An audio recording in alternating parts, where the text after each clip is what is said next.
Okay, let's get this party started. Okay. It's a mix. Hi, Valerie. Let's get it started. Nostradamus Part 2, since we didn't get to really talk about him. And if we get the chance, we're going to talk about L. Ron Hubbard. There's a lunatic. Nostradamus, born in 1503, the French astrologer and physician, published collections of prophecies that earned him fame and a loyal following during his lifetime. In the centuries since his death, people have credited him with accurately predicting pivotal events in history, from the French Revolution to the rise of Adolf Hitler to the terrorist attacks of September 11th. According to Nostradamus, the world is slated to end in the year 3797. Oh, you guys are hilarious.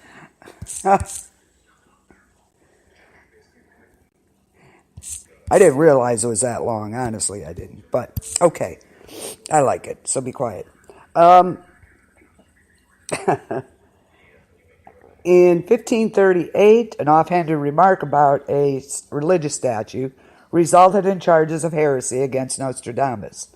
When ordered to appear before the Church Inquisition, he widely chose to leave province to travel for several years through Italy, Greece, and Turkey. And during his travels to the ancient mystery schools, it is believed Nostradamus experienced a psychic awakening. One of the legends of Nostradamus says that during his travels in Italy, he came upon a group of monks, Franciscan monks, by the way, identifying one as the future pope. The monk called Felice Peretti was ordained Pope Sixtus V in 1585, fulfilling his prediction. Feeling he'd stayed away long enough to be safe from the Inquisition, he returned to France to resume his practice of treating plague victims. That's mostly what he did. It could have been. Anyway, in 1547, he settled in his hometown of Salon de Provence and married a rich widow named Anne. They had 6 children. Ta-da, ta-da. He wrote 2 books on medical science by this time. One was a translation of the Roman Physician, and a second book was a medical cookbook for treating the plague, and, of course, the preparation of cosmetics. Go figure that, right? Within a few years of settling in Salon, Nostradamus began moving away from medicine more toward the occult. It is said he would spend hours in his study at night, meditating in front of a bowl filled with water and herbs. The meditation would bring on a trance and bring on visions. It is believed the visions were the basis of his predictions for the future. In 1550, he wrote his first almanac of astrological information and predictions of the coming year. Almanacs were very, very popular during this time. They provided useful information for farmers, merchants, and contained entertaining bits of folklore and predictions of the coming year. He began writing about his visions and incorporating them into his first almanac. The publication received a great response and served to spread his name all across France, and encouraged him to write more, of course.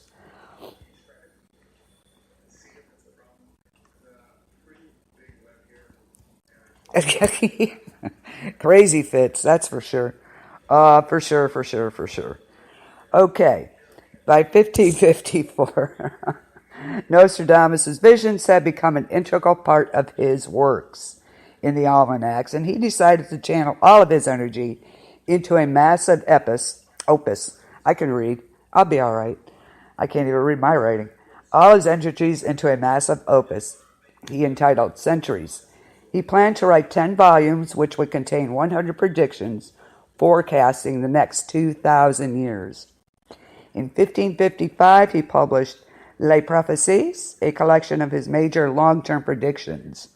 Possibly feeling vulnerable to religious persecution, he devised a method obscuring the prophecies' meanings by using quatrains. Yeah, it's sad when you can't even read your own writing, let me tell you. And they were called quatrains. They rhymed 4-line verses and a mixture of other languages, such as Greek, Italian, Latin, and Provençal. a dialect of southern France. And oddly enough, the white bird, yes. Ooh, nice one. Good one, Michelle. Oddly enough, Nostradamus, he enjoyed a good relationship with the Catholic Church. Believe it or not, it is believed he never faced prosecution for heresy by the Inquisition because he didn't extend his writings to the...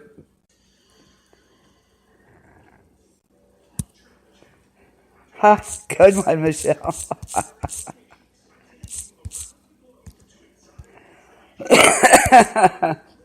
Excuse me. Just good one, Michelle.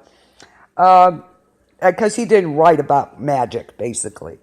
Nostradamus ran in some controversy, of course, with his predictions, as some thought he was a servant of the devil. Well, of course, And others said he was a fake or insane. However, many more believed the prophecies were spiritually inspired, and he became famous and in demand by many of Europe's elite. Catherine de Medici, the wife of King Henry II of France, was one of his greatest admirers. After reading his almanac of 1555, where he hinted at unnamed threats to her family, she summoned him to Paris to explain and draw up horoscopes for her children. A few years later, she made him counselor and physician in ordinary to the King Henry's court. He then assumed to refer to King Henry. The prophecy told of a young lion who would overcome an older one on the field of battle. I'll bet you do. I'll bet you do, Chris.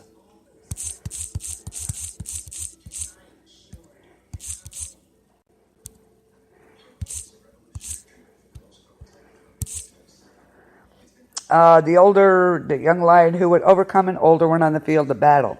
The young lion would pierce the eye of the older one, and he would die a cruel death. You think so? You think it's all gibberish, Michelle? You don't believe any of it? It's possible it is all gibberish. But maybe a lot of scientists and people like that in that line of work said he's not a fake. So I don't know. I don't know. It could be a bunch of gibberish. Who knows? Anyway, Nostradamus warned the king he should avoid the ceremonial jousting tournament. It is. I agree. It can be seductive. Yes, of course. But obviously, a lot of people don't. So, which is why we're talking about them. Right? Anyway, 3 years later, when King Henry was 41, he died in the jousting match when a lance from his opponent pierced the king's visor and entered his head behind the eye, deep into his brain. He held on to life for 10 agonizing days before finally dying of infection. Can you imagine 10 days with that? Oh, my God. Nostradamus claimed to base his published predictions on judicial astrology, the art of forecasting future events by calculation of the planets and stellar bodies in relationship to the Earth. Yes, no?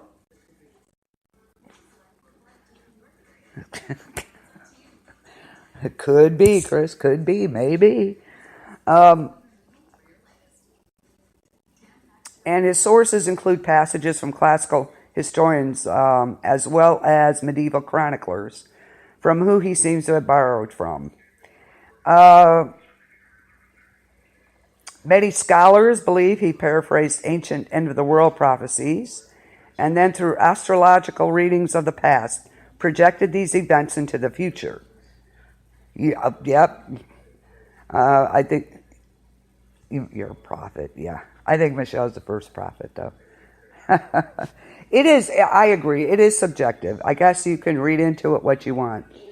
I don't know. It could be, maybe not. He might have had something at one time. I don't know. Yeah.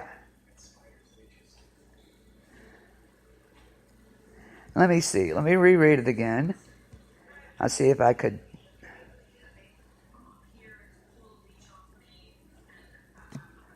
Nah, I wouldn't have believed that was about the president. Nah. But that's true. You can perceive it any way you like. That's very true. Anyway, and then through astrological readings of the past, projected these events into the future. Scholars believe this. So, is it possible? Yeah. Is it gibberish? Yeah, probably. Who knows? But a lot of people obviously believe. There's also evidence not everyone is enamored. There we go. Enamored with Nostradamus' predictions. Of course, astrologers would criticize him because he's taking away from them. So, but he was criticized by the astrologers of the day. Well, of course he was, because they were flocking to Nostradamus and not to them. So,